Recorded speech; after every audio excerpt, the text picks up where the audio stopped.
El Holocausto fue uno de los peores y más trágicos sucesos de la historia humana, llevando a diversos autores y escritores a preguntarse cómo, por qué la depravidad humana llegó a tal extremo. De eso será la presentación del día de hoy. Será sobre el libro de Hombres Comunes.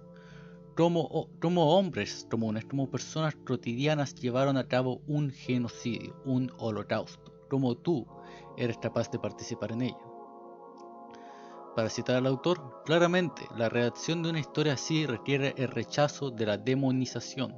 Los policías en el batallón que llevaron a cabo las masacres y deportaciones, al igual que el número mucho menor que se negó o evadió, eran seres humanos. Debo reconocer que en la misma situación yo podría haber sido tanto un asesino como alguien que se evade. Ambos eran humanos. Si quiero comprender y explicar el comportamiento de ambos, lo mejor que pueda debo reconocer esto. Este reconocimiento de hecho implica un intento de empatía. Sin embargo, lo que no acepto son los viejos clichés de que explicar es excusar, entender es perdonar, explicar no es excusar. Más indicativo de la tasa de asesinatos durante la caza de judíos en el periodo Pico son los informes del pelotón de la Gendarmería de Varsovia. Esta unidad, compuesta por solo 80 hombres y responsables de patrullar las ciudades cercanas y el campo que rodeaba la ciudad, estaban dirigidos por el teniente Lifshire, un participante notoriamente enérgico y entusiasta a la solución final. Sus informes diarios desde el 26 de marzo hasta el 21 de septiembre del 43 reflejan un total de 1094 judíos asesinados por su unidad. La participación del batallón de policía 101 en la solución final llegó a su fin con una estimación conservadora de 6.500 judíos ejecutados durante acciones anteriores como la de Yosefau y Lomasi, y 1.000 ejecutados durante la caza de judíos, y una estimación mínima de 30.500 judíos asesinados en Majdanek y Poniatowa. El batallón había participado en la ejecución directa de al menos 38.000 judíos, con la deportación de al menos 3.000 judíos del campo de concentración de Majdanek a principios de mayo de 1943. La cifra de judíos que habían sido enviados en trenes a Treblinka ascendía a 45.000. Para un batallón de menos de 500 hombres, la cifra final fue un total de 83.000 judíos. Sin embargo, estos hombres no eran asesinos de escritorios que podían refugiarse en la distancia, en la rutina y los eufemismos burocráticos, que velaban la realidad del asesinato en masa. Estos hombres veían a sus víctimas cara a cara. Sus camaradas ya habían disparado a todos los judíos considerados demasiado débiles para ser deportados, y posteriormente trabajaron de manera viciosa durante horas para evitar que sus víctimas escaparan del tren, y por ende de las cámaras de gas que los esperaban en Berserk. Nadie que participaba en los eventos descritos en este informe podría haber tenido la menor duda acerca en qué estaba involucrado, es decir, en un programa de asesinato en masa para exterminar a los judíos de Galicea. Los hombres del batallón de policía de reserva 101 provenían de los estratos bajos de la sociedad alemana. No habían experimentado movilidad social ni geográfica. Muy pocos eran económicamente independientes, excepto por la formación como aprendices o profesionales. Prácticamente ninguno había tenido educación después de dejar la Volksschule, que es la escuela secundaria terminal. A los 14 o 15 años, para 1942, un porcentaje sorprendentemente alto se había convertido en miembros del partido. Sin embargo, debido a que los funcionarios interrogadores no registraron esta información, no sabemos cuántos fueron comunistas, socialistas o miembros de sindicatos antes del 33. Presumiblemente, un número no insignificante debió haber sido dado sus procedencias sociales. Por virtud de su edad, por supuesto, todos atravesaron su periodo formativo de la era de prensa, y estos eran hombres que conocían estándares políticos y normas morales diferentes a la de los nazis. La mayoría provenía de Hamburgo, por reputación una de las ciudades menos nazificadas de Alemania, y la mayoría pertenecía a una clase social que había sido anti-nazi en su cultura política. Estos hombres no parecían ser un grupo muy prometedor para reclutar asesinos en masa en nombre de la visión nazi de una utopía racial libre de judíos. Fue durante esta pausa forzada en la solución final en el gobierno general que el batallón de policías de reserva 101 llegó al distrito de Lublin. El 20 de junio de 1942, el batallón recibió órdenes para una acción espacial en Polonia. La naturaleza de esta acción especial no se especificaban las órdenes descritas, pero se le hizo creer a los hombres que estarían realizando tareas de guardia. No hay ninguna indicación de que ni siquiera los oficiales sospecharan la verdadera naturaleza de las tareas que les esperaban. De forma resumida, el batallón 101 fue un batallón que era especial, en el sentido de que estaba conformado por diversos hombres de mediana edad y de un periodo anti-nazi. Ellos llegaron antes del adoctrinamiento nazi. No eran hombres jóvenes, sino hombres mayores, muchos de ellos católicos y socialistas. Pertenecían a otro mundo, a otras ideologías, y sin embargo se convirtieron en asesinos en masa.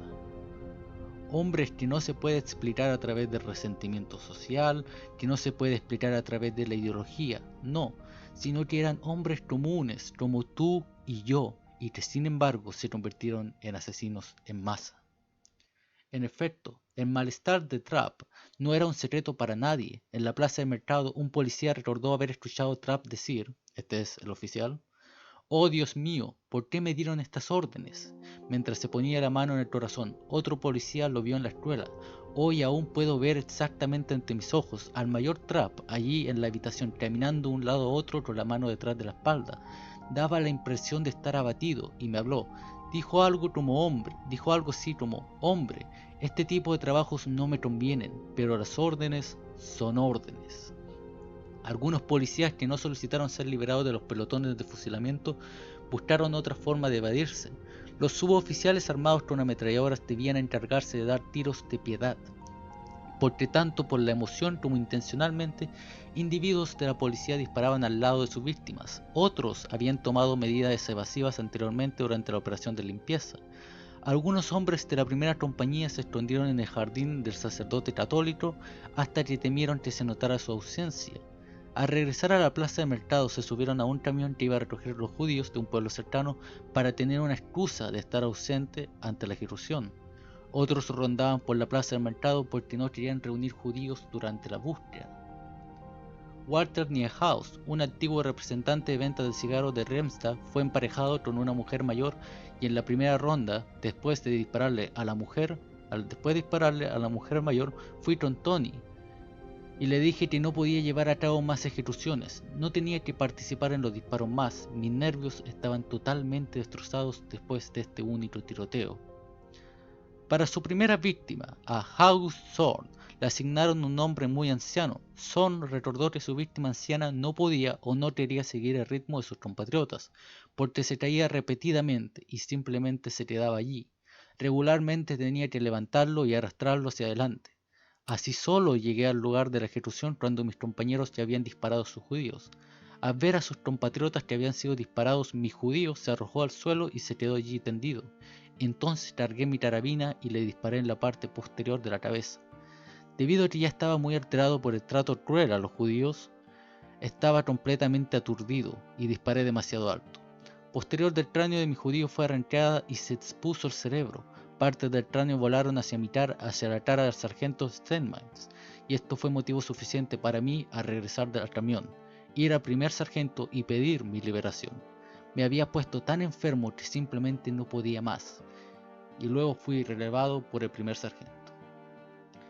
Lo que sucede acá es que estos hombres que llevaron a cabo estos cobardes asesinatos, estos asesinatos en masa, estos horribles actos, estos mismos hombres estaban aterrados de lo que hacían, lloraban, se espantaban, gritaban, buscaban salir del cargo que tenían y buscar excusas para no realizar estos actos. Eran hombres comunes, completamente comunes, no eran psicópatas, no eran demonios, no eran sadistas que disfrutaban de matar gente, pero sin embargo, aún así fueron asesinos en masa. Eran personas con miedo, con corazón, con amor, y sin embargo se convirtieron en estos monstruos. Pero sin embargo, otra vez, no eran demonios. Franz Rattensbaum, quien durante su interrogatorio oficial había negado recordar algo sobre el asesinato de judíos en Polonia, apareció de repente sin ser invitado a la oficina del fiscal del estado de Hamburgo que investigaba el batallón de policía de reserva 101. Contó cómo había sido miembro de un pelotón de fusilamiento de 7 u 8 hombres que llevó a sus víctimas al bosque y las fusiló en el cuello a quemarropa. Este procedimiento se repitió hasta la cuarta víctima. El disparo a los hombres me resultó tan repugnante que fallé al cuarto hombre. Simplemente ya no era posible apuntar con precisión. De repente me sentí nauseabundo y corrí lejos del lugar de los disparos. Y me expresé incorrectamente ahora. No fue que ya no pudiera apuntar con precisión, sino en que intencionalmente fallé la cuarta vez. Luego corrí hacia el bosque, vomité y me senté contra un árbol. Para asegurarme de que nadie estuviera cerca, grité fuertemente en el bosque, porque quería estar solo. Hoy puedo decir que mis nervios están totalmente destrozados. Creo que permanecí solo en el bosque durante 1, 2 o 3 horas. Cuando los hombres llegaron a los cuarteles en Birjoraj, estaban deprimidos, enojados, amargados y conmocionados. Comieron poco, pero bebieron mucho. Se proporcionaron generosas cantidades de alcohol, y muchos de los policías se embriagaron bastante. El mayor Trapp recorrió el lugar tratando de consolarlos y tranquilizarlos, y nuevamente colocando la responsabilidad en las autoridades superiores, pero ni la bebida ni el consuelo de Trapp pudieron eliminar la sensación de vergüenza y horror que impregnaban los cuarteles. Trapp les pidió a los hombres que no hablaran al respecto, pero no necesitaban estímulo en esa dirección. Aquellos que no habían estado en el bosque no querían saber más. Aquellos que sí habían estado allí tampoco tenían el deseo de hablar, ni entonces ni más tarde. Por consenso silencio dentro de todo el batallón de reserva 101, la masacre de Joseph simplemente no se discutía. Todo el asunto fue un tabú. El acto de salir de esa mañana en Joseph significaba dejar a sus camaradas y admitir que uno era demasiado débil, demasiado cobarde. ¿Quién se atrevería, declaró enfáticamente un policía, a perder la cara ante las tropas reunidas? Si se me hace la pregunta de por qué disparé con los demás en primer lugar, dijo otro que pidió ser excusado después de varias rondas de asesinatos, debo de responder que nadie quiere ser considerado un cobarde. Era una cosa negarse al principio, agregó, y otra completamente diferente intentar disparar pero no poder continuar. Otro policía, más consciente de lo que realmente requería coraje, dijo que simplemente fue un cobarde. Irónicamente, ellos tenían miedo de ser catalogados como cobardes, como débiles de no participar en el asesinato en masa, porque eso significaría abandonar a sus compañeros. Pero sin embargo, era el participar en los asesinatos en masa la decisión débil, la decisión que realmente requería la fuerza de voluntad, era desobedecer las órdenes de los generales. Pero ninguno de ellos tuvo los huevos para hacerlo, y tampoco no tuvieron la valentía de abandonar. La casa de judíos fue diferente. Una vez más, vieron a sus víctimas cara a cara, y el asesinato fue personal.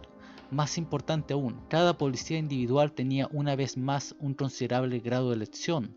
Como cada uno ejercía esa elección, revelaba en qué medida el batallón se había dividido en lo duro y lo débil. En los meses de Joseph muchos se habían vuelto insensibles, indiferentes, y en algunos casos asesinos ávidos. Otros limitaron su participación en el proceso de asesinato, absteniéndose cuando podían hacerlo sin gran costo o inconveniente. Solo una minoría de disidentes se logró preservar una esfera asediada de autonomía moral que los animó a emplear patrones de comportamiento y estratagemas de evasión que los mantuvieron alejados de convertirse en asesinos por completo. Estos no fueron estallidos espontáneos ni venganzas crueles de hombres brutalizados, sino las políticas ejecutadas metódicamente por el gobierno. Los hombres que llevaban a cabo atrocidades por política están en un estado mental diferente. Claramente, los hombres del batallón de la Reserva 101, al implementar la política nazi sistemática de exterminar a los judíos, pertenecen a esta categoría. La aparentemente voluntaria entrada en un sistema de autoridad percibido como legítimo crea un fuerte sentido de obligación. Aquellos dentro de la jerarquía adoptan instantáneamente la perspectiva de la autoridad.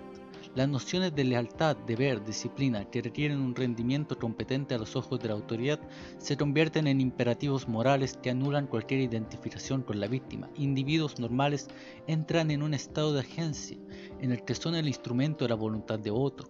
En ese estado ya no se sienten personalmente responsables por el contenido de sus acciones, sino porque también las llevan a cabo. Aquí llegamos al círculo completo de los efectos mutuamente intensificadores de la guerra y el racismo señalados por John Dower, en conjunto con los insidiosos efectos de la propaganda y la indoctrinación constante. El racismo generalizado, la exclusión resultante de las víctimas de judíos de cualquier terreno común con los perpetradores, facilitaron que la mayoría de los policías se conformaran con las normas de su comunidad inmediata, en este caso el batallón, y de la sociedad, que sería la Alemania nazi. Allí se entrelazaron los años de propaganda antisemita con los efectos polarizadores de la guerra, la dicotomía de los alemanes racialmente superiores y los judíos racialmente inferiores centrar en la ideología nazi. Podría fusionarse fácilmente con la imagen de una Alemania acosada, rodeada de enemigos en guerra. De forma muy resumida, ¿cómo hombres comunes llevaron a cabo un asesinato en masa? Fue por el sentimiento de autoridad y de pertenecer a un grupo, por la idea de que la autoridad terminaba con el general, de que la autoridad terminaba con el Führer. Pero la autoridad no termina ahí, sino que la verdadera autoridad proviene de la naturaleza, proviene del mundo, proviene de los cielos, en la conciencia moral de uno.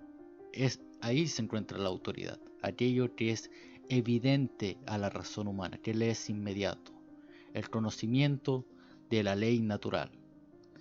Sin embargo, estos soldados dejaron de lado ese conocimiento de la ley natural para someterse al sistema de hombres, a un sistema nazificado.